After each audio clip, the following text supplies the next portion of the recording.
All right. First of all, thanks a lot for the introduction, and it's very nice to be here. And yeah, also with all you guys.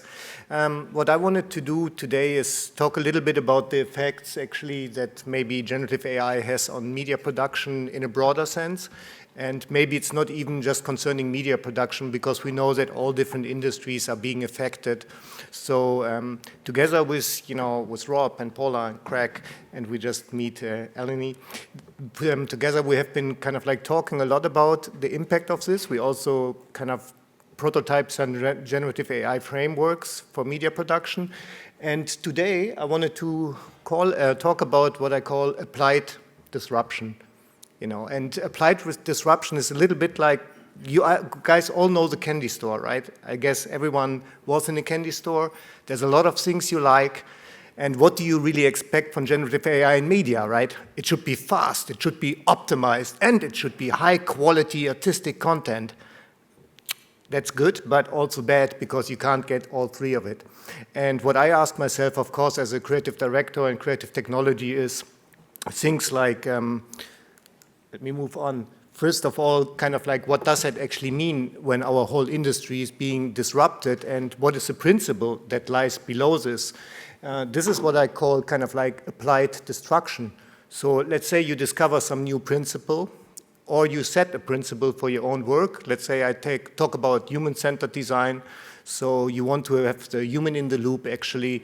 That means in your workflows, you need to create them, and you need to define your architectures in a way that artists actually do play a role, and they're not just being replaced, and there are many reasons for it. Or you can talk about sustainability.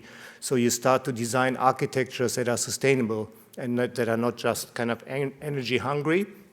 Once you did that, once you actually came up with some new architectures, that means your old workflow is not going to work anymore. And honestly, I think a lot of our workflows in media production are being thrown over right now, because we know what, the quality of generative AI is getting higher and higher, and things will not work anymore how they did so far. And that opens a great chance for us, because it opens a chance to define how we're going to work together in the future. So that is really the kind of like disruption part. And then you got deployment. You got to bring all of that into actual production and scale it up. And I think that's a huge challenge. And I know that like our friends here that are going to be on the podium can, of course, say something to that, being in R&D and being very aware of what's happening there right now on the technological side, but then convincing your colleagues that you actually need to get that into production can be probably a tough one, because, of course, nobody wants to disturb processes that are running. But we know this saying, do you want to ride that horse? That's what you're doing if you're staying with your old workflows, that's for sure. So this is something that really personally hurts my heart, of course, but I'm afraid it's true, right? So what do you do if artists become optional? I mean, are you now just going to get rid of them and do fully automatic processes? And to be honest, it will be possible to do this as well. I mean, you can automatically create content. You can do A/B testing. Just let the viewer decide what they like and then do iterations. And eventually, you will probably have content that picks up and that kind of like reaches an audience. But the question is, do you really want to do that? Because making artists optional means actually that you make meaning optional. Because what artists really do, they produce cultural meaning. And in this function, it's really essential to have them in the loop.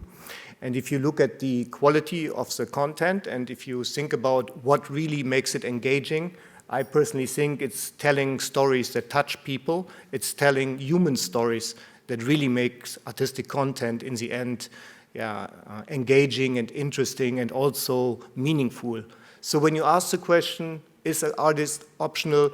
You should ask yourself, do you want to have meaning in it or not? If you say, no, meaning, not important for me, forget about the artist, go on the automatic lane. But if you think it's important to have that in cultural production, then it's better maybe to really do human-centered design. So that brings me actually to another fascinating question. Because we all know, like models that are out there have railguards. Of course, there's always ways of getting them without it, but the big ones do have railguards when they come out. And that is very important. nobody wants that we get flooded by fake news or by deep fakes, which is a real danger in our society, and that one is going to grow, actually, especially in the current geopolitical situation. But there's also a downside to railguards, and that is artistic freedom. I mean, we did some use cases together in an accelerator that we did with some of our partners here. Some of the scenes were playing in ancient Rome because we wanted to see how easy or not is it to kind of like create a bloody scene in the Colosseum 2,000 years ago. And most of the content we were doing there has been blocked. We couldn't generate, any video or any image. So that means if you have an artistic story that is really compelling and that has maybe an ethical or moral message behind it, it sometimes really involves also brutality and danger, but not in the sense of wanting to promote that, but of course showing the effects of those kinds of emotions on human beings. And if you have a model that is too rail-guarded, it just doesn't permit to generate content. So we need to find mechanisms to actually either have models that are open or get permissions to artists to really have creative freedom and use that within their own work. Otherwise, we come to the question, who is putting railguards, who is basically directing the direction our model is going to censor actually what we do. And that censorship is not, as it's being said right now in the US, it's not the European Union that's talking about censorship here, it's tech companies, right, that put their railguards onto the models, and either you work with it or you don't. That's kind of like what's happening there. So it's a really crucial question in the end. There's another huge topic, right, and that is bias that is in data sets. And of course, we all heard about that, but I just had the kind of like pleasure to work with the Humboldt Forum in Berlin. The Humboldt Forum is a really institution, it's a big museum, but the entire collection is from the 19th century. So once you look at that archive, it's biased, it's really kind of like colonialism, it's that worldview that's engraved in the archive. So data is never neutral. It was collected at a certain time, it was collected with a certain purpose. And if you now use that data to train an AI system, of course, that bias is going to translate into it. So that means once you start to unlock archives, and I honestly think that unlocking our cultural archives, like archives of broadcasters like VRT or RAI or others, are a real treasure because they captured 100 years or 150 years of media history, so once you dive into that, it's fantastic, but you need to also consider how do you curate the data, in what form should it be used, and in what context should it be shown once you unlock it. I think unlocking archives within the EU is a huge potential because we are all about diversity. There's so many beautiful different countries, and if we can kind of make our archives accessible, but make them accessible in a way that they are curated and that they are kind of like resonate with our values today, then that can really enrich our culture, and that also can strengthen not only national identities, but also European identity. So this whole topic of data curation, I think, is a big one, but also fascinating one, and one that can be rewarding once you address it. And then I come to one more point, and that is, of course, one of the big chances in kind of like generative AI, and it's in virtual worlds as much as in media production. And if you look at kind of like media production, if you look at cinematic production, a lot of times on one side of the spectrum, it's about control. You want to control the workflow as much as possible, and I mean, I'm even myself a bit, like psychotic sometimes. I want this detail to be correct, which is good, but on the other side, when you're working with generative AI and you really take into account that it is generating new content that you might not expect, that it might even be hallucinating, then the question is, how can you embrace that actually, and how can you include that in your creative process? So how can you create frameworks that are flexible enough to allow for generative content to become its own medium, which means it's going to generate basically part maybe of our cultural narratives. It can be in real time, and there will be new formats that come out of that. And I think broadcasters, and especially public broadcasters, can play a very important role here in the future, because what's happening is that already a big part of our like younger generations, they get educated in social media, they form their political opinions in social media, and social media is going to be AI-driven. There's going to be a lot of content that's just being generated, and if you look at some platforms, like X, for example, which clearly have a certain perspective on things, which even announces they want to take political influence. So if you leave it only to those kind of people, if you don't have something like public broadcasters which are dedicated to a certain mission that can also counterbalance this and be participating in generating content that are being shown in social media or in completely new media formats that are coming up, we are really at danger of losing out something quite important. So, I mean, my question is, of course, to these guys here, how can you assure that broadcasters widen their definition and also become generative broadcasters to kind of continue to reach their own audience and to reach younger audience with this new media that is coming up? That's another one.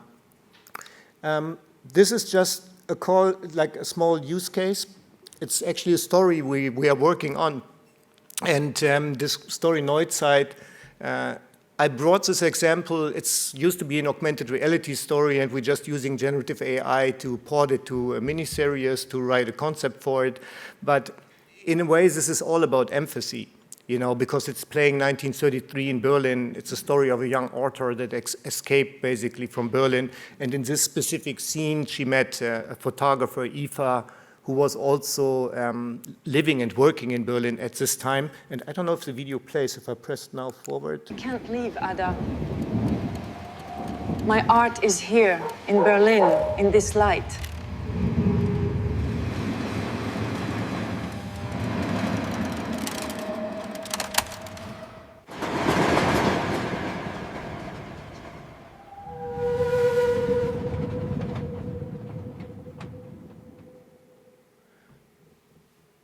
So what this is about is, she's meeting her in a photo studio, and Eva did not leave Berlin, So she was deported in 1942 in a concentration camp and killed with her husband. And if you start to tell stories like that, I don't think you can leave that to the machine, honestly. You really need artists and people working on it that are sensitive and that kind of like that take it serious, because it's like when you work with German history at that time, it's kind of, you take the blanket back and you're like, oh, you don't even want to see it. But it's important that we talk about it, because we live in a similar time right now. And all those topics that I mentioned just before, fake news, data curation, artistic freedom in media is something that is very crucial, because we see what's happening and how much there's polarization. So I think we need artistic voices. I think we need broadcasters to work with those things. And with that, the good message is, of course, it's not defined. As I mentioned at the beginning, technology is being invented right now, and we can actually invent it in any way we want. And my question actually to all of you guys, to you guys specifically, and of course also to Nick, is how do you imagine this? So thank you.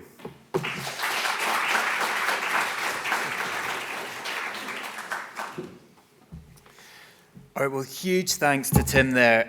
I never come away from talking to Tim without some really deep questions to ponder, and certainly some really provocative and challenging questions in that. Thankfully, I don't have to answer them. I've got a stellar lineup from across the world of European public broadcasting to help us with that. So I'd really like to invite to the stage Eleni Sharp from the BBC, VRT's Greg Young, Robert Iacoviello from Italian broadcaster Rai, and the inimitable Paolo Suna from the EBU.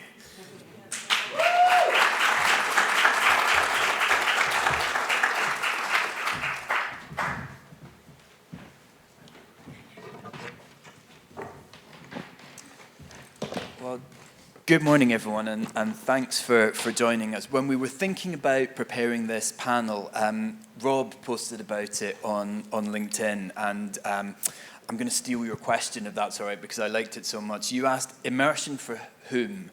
Are we talking about immersion for the viewer, for the director, the producer? Are we talking about immersion for the broadcaster's budget? You raised the question, so why don't I put it to you first? When you talk about immersion in broadcasting, who are you thinking of? Okay. Can you hear me? Yeah. So thank you, Nikki. So the question is, because, you know, if you think about XR, if you imagine that XR is a line, there are 2 endpoints. One is the user at home, you know, that wears his head-mounted display and is immersed in the content. But the problem with that is that, you know, the penetration of these devices is not that high, at least in Italy. And by the way, I mean, broadcasters have kind of specific requirements. So if a technology gets success in some other fields, for example, gaming industry or, you know, in cultural heritage and so on, doesn't mean that it share the same success also in TV broadcasting, because we have kind of specific requirements.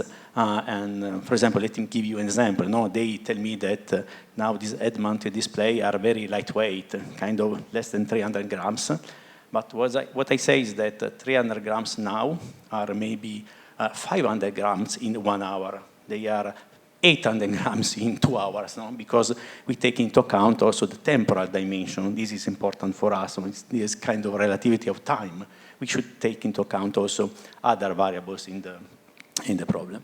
So we have a very specific requirement. Because of that, we decide to work in the other endpoint, that is the virtual production in the production center, in the case of the broadcaster, but it's the same with the creative agency, media companies, and so on. What does it mean immersion? How can we redefine the word immersion in the, from the production center point of view? Is that, for example, we are working virtual production using volumetric LED wall. And by the way, they call it volumetric LED wall because sometimes they have the ceiling, sometimes they have the floor, so it's a volume. So the talent is immersed inside this volume, and it can interact with the virtual environment, and it can be immersed in these virtual environments. And so this is immersion from our point of view. And let me give you another example. For example, it's very good for XR for production side for the location scouting. So the director can navigate. It doesn't need to fly in different locations of the world. He can wear the head-mounted display and navigate the virtual environment. So this is another use case. I mean, there are many use cases, and we feel safe to work from production side. XR applied to the production side, but not, maybe it's too early, to the audience side. So this is the reason. Thank you. And maybe can I go to Greg, if that's all right, after that, just because, Greg, you've been thinking a lot about virtual production as well. Yeah, it's a very similar story, actually. We started out with VR when the hype was very high and everybody was looking and the HMDs were there. And then we saw that the HMDs didn't get picked up, the hardware devices. But we learned how to work with game engines, and we learned how to think about virtual worlds and how to set them up for a VR headset. Interfaces, how do you work in a spatial 3D interface when people have 6 degrees of freedom? And using all this technology coming from VR, our roadmap automatically transformed to a virtual production setup, and we did it very iterative. So we because of course we are from research departments, and you go to the management and you say, now I'm going to use a game engine, put it in a broadcast pipeline, and they look like, what, a game engine? It's not for making games. It's you're going to make a broadcast. How do you do that?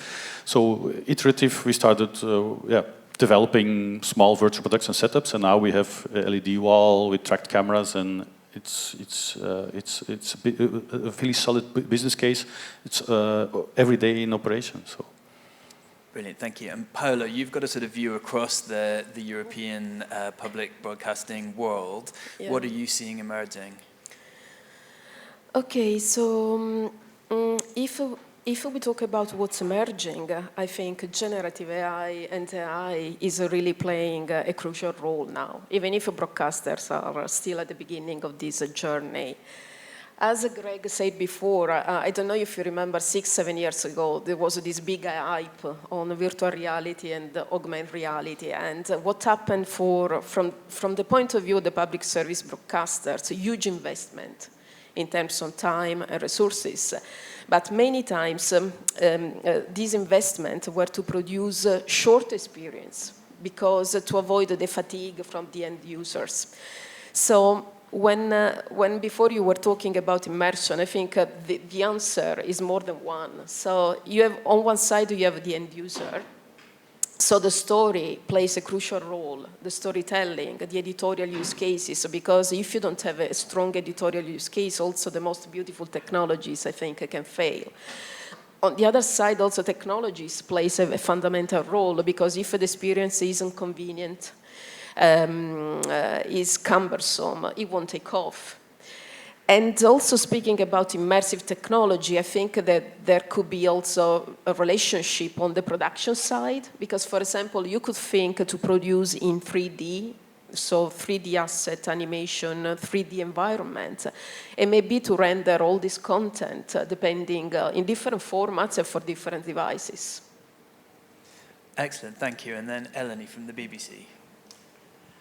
Yes, so for the BBC, we've done a whole bunch of experiments over the years now, looking at early VR experiences with some of you in the room as well, and AR. And I think, for me, where I'm kind of thinking with immersive experiences now is, like, I can't see the future of the content of the BBC being all headset-based. For me, I feel like immersive experiences now, it's creating these opportunities for audiences to get closer to brands, connect with fandoms, really touch the content, touch the brands and the content. And that might be in a headset for some, but I think for more, it's kind of that augmenting of, gaming and interactivity elements and bringing together all these different kind of things we've been working on over the past however many years into these kind of new disciplines, really. And I think AI is fantastic with that, because it means that we can experiment much, much quicker, trial things much, much quicker, and puts all the power in the audience's hands. They can have the content how they want, when they want it, and we can try those sorts of things much, much quicker and hopefully cheaper. Yeah, and I think at least what I'm seeing happening on the public service media side is testing and producing experience on virtual worlds, interactive virtual worlds like Roblox, like Minecraft. So, for example, France TV, the public service broadcaster in France, they developed for the first time an experience of Roblox to attract a young audience. So this Roblox experience was about replaying the matches using virtual avatars for the players and live data tracking to replay the match. Also in arcade, they have built for a virtual city in Minecraft to engage with kids between 8 and 12-year-old, and because they wanted to get the kids engaged in debating and thinking about democracy and thinking about being involved in the local environment, also Wiley. And I think also with the Song Contest was the first ever Roblox experience with EBU and 9 EBU members, where the audience had the possibility to a flag and with the possibility also to customize their watch parties. That was really, really nice, and also a way to attract new generations. Thank you. It does raise, I think, an important point, which is even in the slides we had up here today, when we want a metaphor for immersion, we sort of tend to show an image of somebody in a headset. But do we need to broaden out that? I mean, we're here at United XR. Do we need to broaden out that definition of what immersion is, what immersive storytelling is? I'm seeing lots of nodding. Does somebody want to sort of take that one? Well, if you go back to another hype, the metaverse, we cannot mention that word anymore. Oh, I remember that. No. Shh, don't mention metaverse. But in a way, I think social media, we all have an online personality. It can be on social media, can be in game platforms.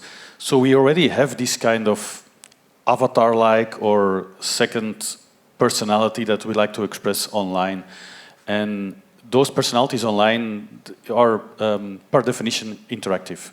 So you want to chat with them and you want to interact with your friends or other persons. And I think that's already one part of what we as broadcasters have to learn, because we are used to work directional. So we make content and we deliver it.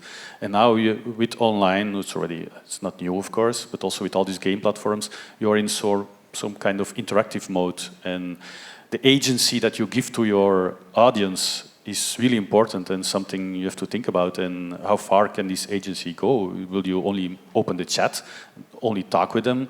But of course, if you make a Roblox game on a Roblox platform, that's a 3D space, and you have to map out a world for them. But you still want to put your story and your values into it, as Tim mentioned already before, and how you think about that, putting your values in this kind of agency world where you interact with an audience. So really exciting times, to be honest. Yeah.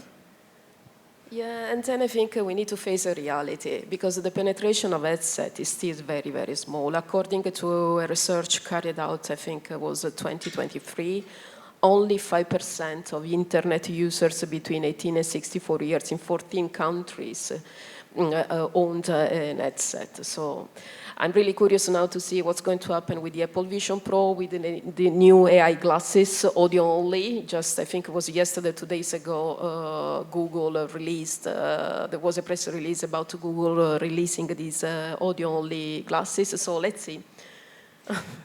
Sorry, Nikki, if I may add something, no? I think at the end, our job is to tell a story. As simple as it is, just tell a story. So the medium technology is not so important, no? So let me tell you, technology is useful if help us to tell a story to our audience. Let me give you a counter example of the 3D stereoscopics. Do you know that one with the glasses and so on? So I went to cinema to see a movie in 3D, and then time later I see the same film on my flat screen at home, and I noticed that the 3D stereoscopic didn't add anything to the story. So in this way, technology is a bit useless, no? But let me tell you another technology that we are working since many years. It's HDR, the high dynamic range, that put simply make the pixel on your TV shiny and full of colors and so on. In this case, it helps to tell a story because, for example, the presenter is showing, or the journalist is showing a paint with the gold paint and so on, and he's saying to the audience, "Oh, look, how this paint, this gold paint, is shining." If you deliver to our audience a wash-out picture, the audience doesn't understand what the presenter is saying. But if you deliver a picture with shining, full of color and so on, it helps the journalist or presenter to tell a story. So in this case, the technology is useful to tell a story. So that is the... Ellen, did you want to... I was going to say, yeah, I think for me, it's going to be a sliding scale. We're doing lots of interesting work at the moment, looking at how you can interact with linear broadcast as well. So could you interact with just like an actual radio station? You know, could you have almost like an AI and be chatting to that radio station and questioning it and querying it? So you've got kind of an ongoing conversation. And then also looking at linear TV as well. You know, could you have, obviously with sport, you have like the big data overlays, but could you bring in more data overlays? Could you have gaming elements? Could you have quizzes? Could you have social elements? Could you bring in some of the streamers? And for me, that is that's like on the small scale of immersive as well. So I think it's that scale, isn't it? And it's at different levels for different people because everybody wants, different types of experiences and they want it to be personal to them. Paula. And I think AI will make easier at least the generation of 3D asset and 3D world, because already today it's possible using just a text prompt generating an interactive virtual world that you can navigate in real time. Also agents that can learn with you, can reason with you. You can easily deploy this type of things. Or now, for example, I think it was from Meta a few weeks ago. If you have a 2D image, you can extract all the objects and the humans in the image, and you can reconstruct also the shape and the pose. It's amazing. It's mind-blowing, the fast pace of this technology. So I wanted to pick up on exactly that and just some of the things that Tim was saying. Rob, you talked about the importance of story, and Tim was warning about the risks of kind of AI and where there is a reasonable place for AI in this spectrum. What is the responsibility, particularly of public broadcasters like yourselves, to get that balance right, to kind of keep the artist in the loop? So this is a tough one because when it comes to responsible AI, it's very, very difficult. I think maybe I can share with you the ingredients, but then we need someone that bake the cake with these ingredients. So for sure, the use of open standards and open tools, it helps to don't create a monopoly in using this technology. This is something that we should perceive. And then, also so open standard is something. And then also media literacy, no? That we should teach to our audience why and how we have used these AI tools in building the content. And then what else can I say? Also, the important part is the risk assessment in terms of privacy, security, and these kind of things, publishing guidelines. I know that, for example, BBC has published the guidelines, ITV and others, maybe also VRT. We are a bit behind the schedule, but also we will publish the public guidelines about AI. So these are the main ingredients. Then I think we need someone that bakes the cake with this, using these ingredients. Yeah. Greg. Yeah, actually, everything that Rob said, and the difficulty is that we're finding it out while it's happening so fast. So we are all in research labs, and we write projects. At the same time, you see things happening that you write down that you presume that's going to happen in a few months. You can already apply off the shelf with the tools that are out there. And indeed, and I follow Rob 100%. We look at the models now, like which model we can use, which model we can't use, which models we trust, because there are biased models, and so it's a difficult job, but yeah, we have to get along with it, and I 100% follow Tim in this as well. I think as a public broadcaster we have a very good position because we're used to it from not commercial kind of view. We look at a totally different perspective at the media and all the tools that we are using, and I think we can play a very valuable role to make it safe for the audiences out there. So, But I also wonder, is there a sort of optimistic point to this, which is AI is going to make a lot of immersive techniques so much more financially viable? Yeah, I mean, I really hope so. And I think for me, I'm like a real optimist, so I'm really hoping that yes, that is the case, and then what that will unlock. So that will mean that we can create more experiences, we can put the technology into more people's hands, tell more stories, and actually tell more diverse stories as well. I think that's what I'm really excited about. More diverse stories, more stories. Coming back to Tim's point about empathy. More stories with empathy as well. I think one of the first ever VR experiences I tried was called We Wait, and it was telling the story of people trying to cross the channel, and it put you actually in that small boat as well, and it was so powerful. But it was a ginormous project. It took a lot of money, a lot of people. But if we can quickly tell more stories, I think it could be really, it could be fantastic. Sorry, Nikki, I want to share you something on this topic, relation between AI and XR. So the first day here, I had a presentation, a keynote, and there was a slide with a big text where the presenter wrote, there is no AI without XR. And I thought, oh, that's very strange. In my mind, it's the other way around. There is no XR without AI, and there are many examples. For example, how difficult it is to build a 3D model. No, you need skills, you need effort, and so on. Now, you can, thanks to AI, you can scan with your mobile. We can shoot a location with your mobile, and thanks to Gaussian splatting, you can have the 3D model. So it's very easy. But there are many other examples. For example, you can, you have the semantic understanding of the environment, so the augmented reality app work better because there is the understanding of the environment. There is you can even chat with your 3D model. You can ask, where is the TV set in the house? and the tool can show you exactly the position on TV set because there is a semantic understanding. So there are many examples. So I think that at the end it's the AI that can fuel the XR, it's not the other way around. So that's it. Paola. And it's more the question we had before. So AI and public service broadcaster. So a few days ago, as EBU, we have published the DBU blueprint, harnessing AI for public service media. I really invite you to read it because it's a collection of principle guidelines and also call to action for a responsible use of AI.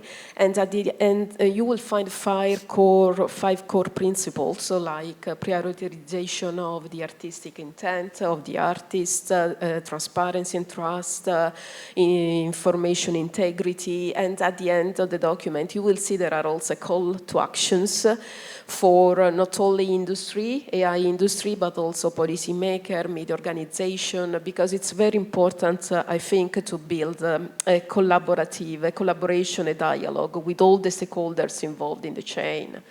Also because how data is used, prominence, fake news, all these things are becoming very, very important. One thing I'd just like to move on to, broadly speaking, everybody on this panel kind of comes from the R&D world, and I think a lot of these issues are thought about a lot in the R&D world, and we've talked a bit about how kind of game engines are very prominent in the R&D world. To what extent are a lot of these issues being kind of discussed or able to move out of the R&D world and into production, and what are the challenges of that? And again, I see everybody nodding. Greg, I know it's something that you feel quite strongly about. No, well, we are a small broadcaster, so we cannot afford to have a large, research lab at BBC. I love BBC and I love everything they're doing, but we have to, of course, bring our innovation to the floor directly. And I know BBC is the same, but we really, let's say, we really live close by our creative makers. We're on a really instant conversation with them, and that intends, make that some part, and of course some doesn't go through and are long-term innovations, but other ones really go to the floor directly. And especially with AI, we are using AI tools all the time now in creative productions, and we call it as helping the artists, that we mentioned it. It's more lean production, because we have to put out much more content today than we have to do before, and much more content that's go online,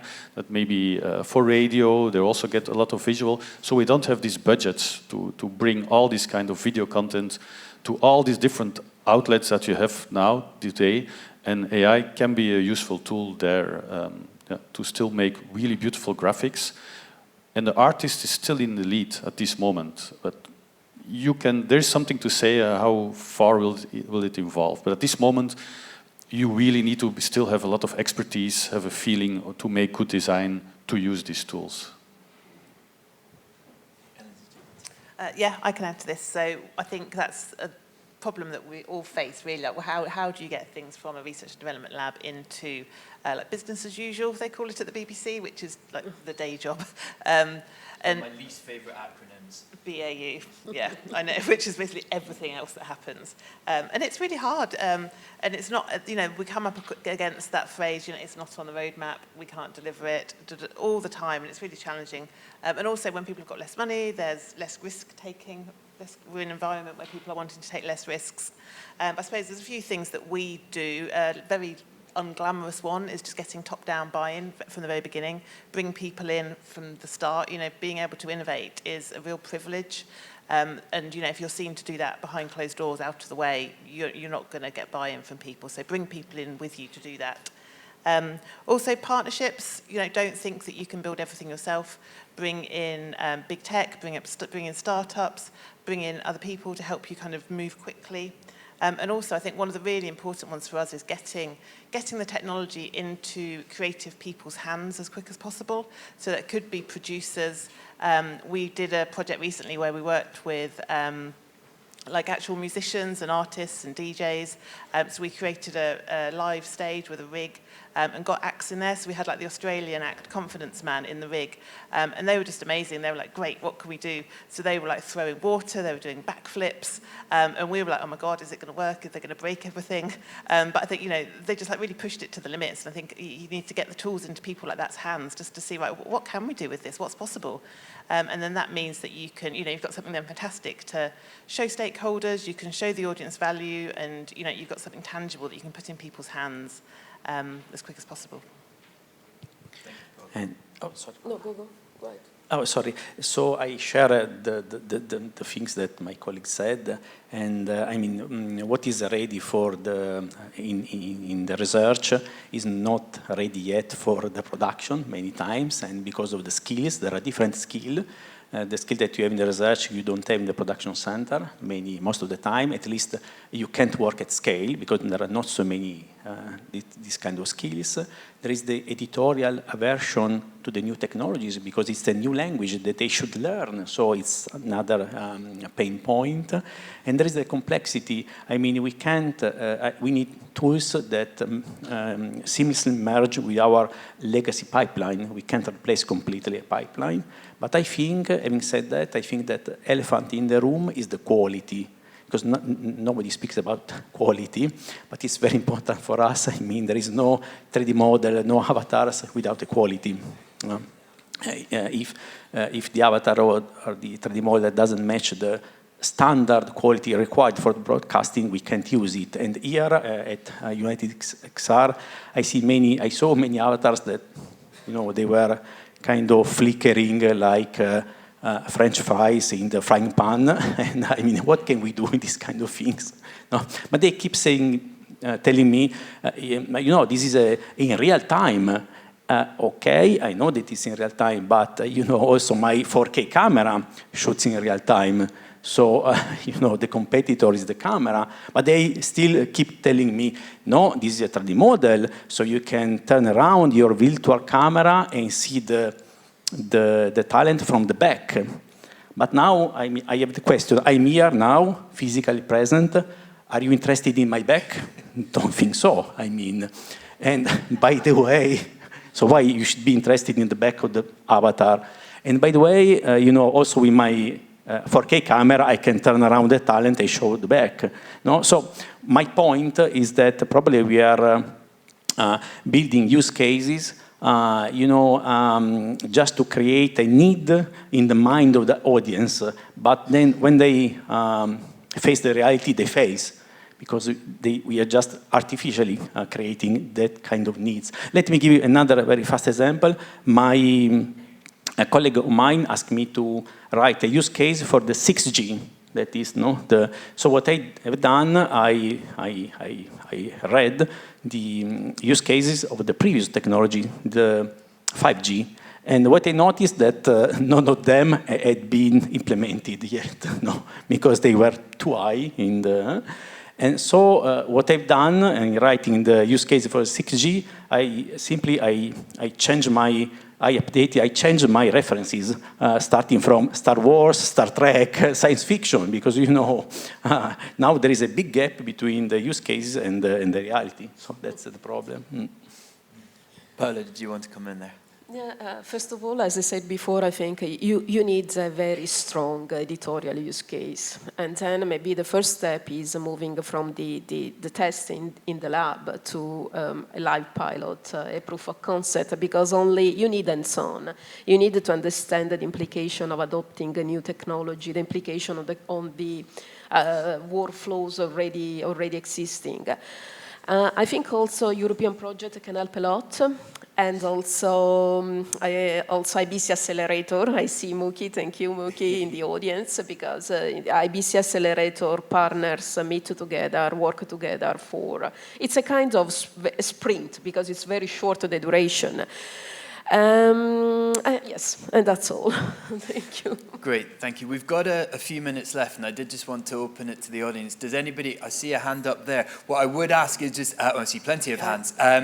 Ursula's Yes, got the microphone. We've been asked because we're recording this for later use. Please do wait for the microphone. And Ursula, sure, so maybe I will start here, and after that I saw, yeah.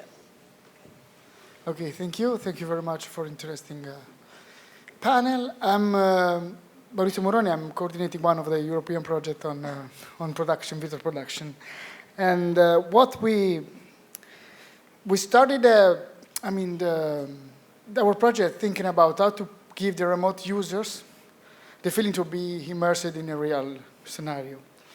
And we realized that from the broadcasting point of view, all they said now, Roberto, about you don't need to see my back, you need to see myself.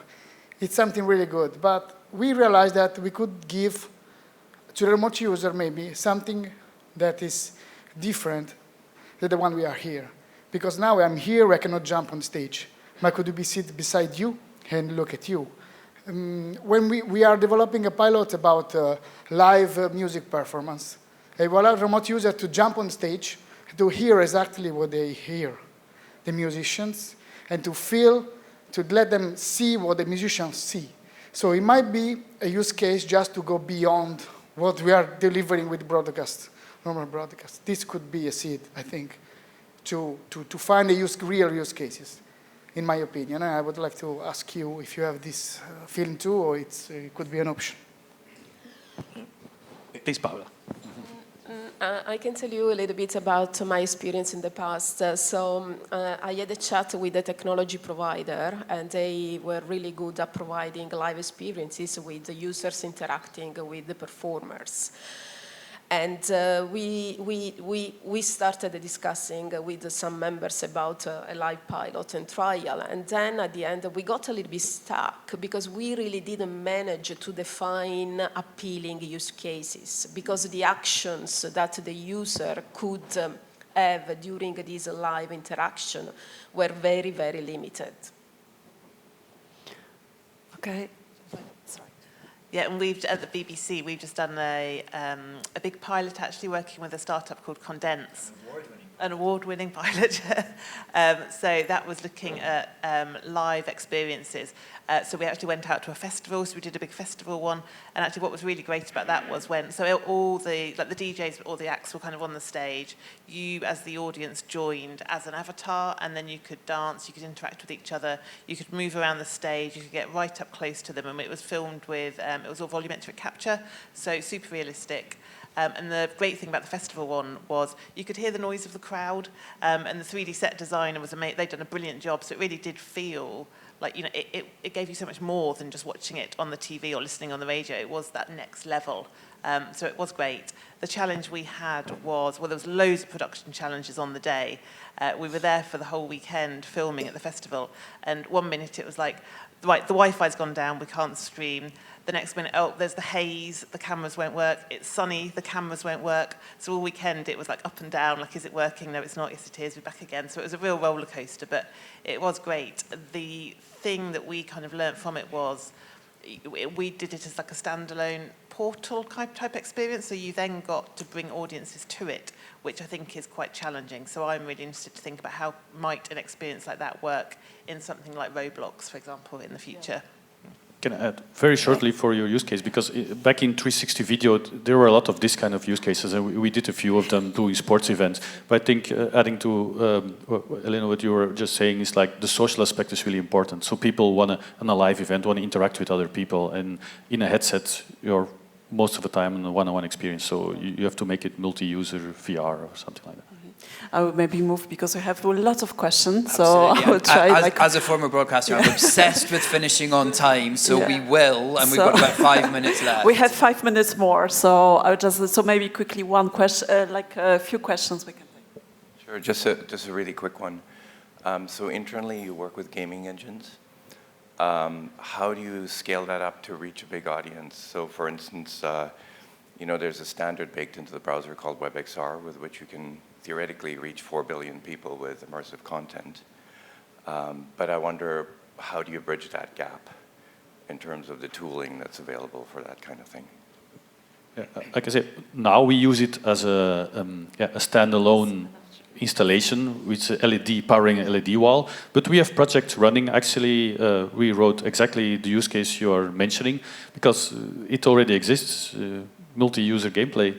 There are people in Roblox, in Fortnite, playing multi-user games every day worldwide. So, and we're thinking about it, adapting our virtual production set together with this kind of online massive multi-user game. So yeah, it's something we're looking at, absolutely. Yeah. But it's very challenging to make it without any latency back to every home of the people. So that's something to tackle. Hi, thank you. It was super interesting. I just want to know, what do you think the paper of local televisions with this AI and XR challenging moment? It's one anecdote I think might be a little bit of an answer of your question. It's like everybody's scared now because you have these big kind of mastodons, especially let's take Hollywood or the US, and they say like, oh, they don't need us writers or graphical people anymore because the studios, they don't need us. They can do it with 5 people now. And there was a podcast I was listening, and somebody was really clever and said, turning it around and said, no, I think the big corporations should be afraid now, because now you with 5 people can make the same production as the big studios are doing. So same with all these kind of local television series, everything getting democratized, or your production value can be much higher now and in the future. So I think you can compete with the big broadcasters now. So it's an advantage for the small broadcasters. By the way, I think I agree with what Greg has said, but I think that also Tim touched the point. I mean, generative AI in general can do anything, but it lacks of empathy. If you want the empathy, you should keep the human in the loop. Yeah. If not, there is no final useful video for the audience. Hi. You can answer my question really quick with as short of an answer as you need. Thinking of virtual worlds, when you were talking about virtual worlds earlier, in the UK we have ITV as a broadcaster, and they have actively not just engaged companies to create virtual worlds for them, they have invested in companies creating virtual worlds and doing it for clients and then getting ITV involved as well. Do you see your respective companies or broadcasters from your countries going further than just sort of being like a client-supply relationship and maybe investing and putting money into powering the sort of ecosystem and the industry further?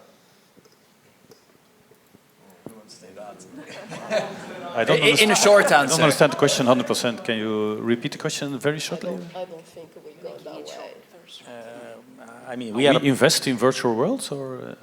In companies producing virtual world experiences. We are public broadcaster, so very tight budget. But we can't invest. Well, we did, with the Condense project, that actually was an investment, so we invested a certain amount of money in that startup, and it's definitely something we're looking at, but obviously because it is public service money, we've just got to be much more careful with it, but it's maybe something, we've got studios that isn't public service, so it's something that we could do through studios. I know the BBC is looking at lots of ways to evolve.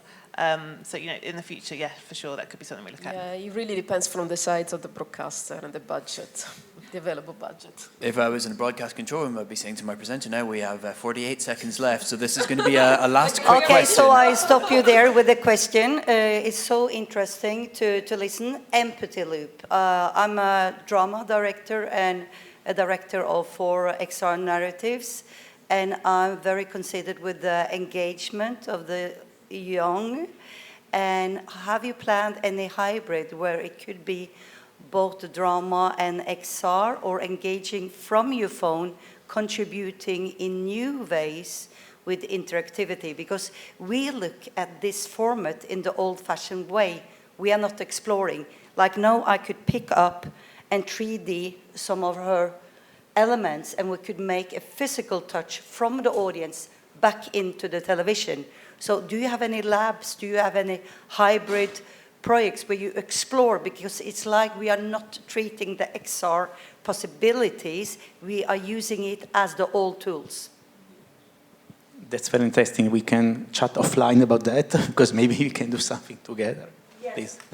But I think we're in all these kind of research labs, these things are happening. But it has to be, the devices need to be everywhere applied, of course. So we can show it at events, and we make interactive installations, and we go to events, and we showcase all this kind of thing. But once the headsets or the phones are out there already, yeah, absolutely, I agree. Yeah, it will depend also from the quality you can get, I would say, for a broadcast program. So clearly, having been out of broadcast for only 1 year, I'm already getting rusty because I can see that I'm nearly 52 seconds over. So I'm just going to say, Tim Dyson, huge thanks to you, to Greg Young from VRT, to Rob from RAI, Paula and Eleni. Thank you so much. And huge bravo for a fantastic session. Thank you, Nikki.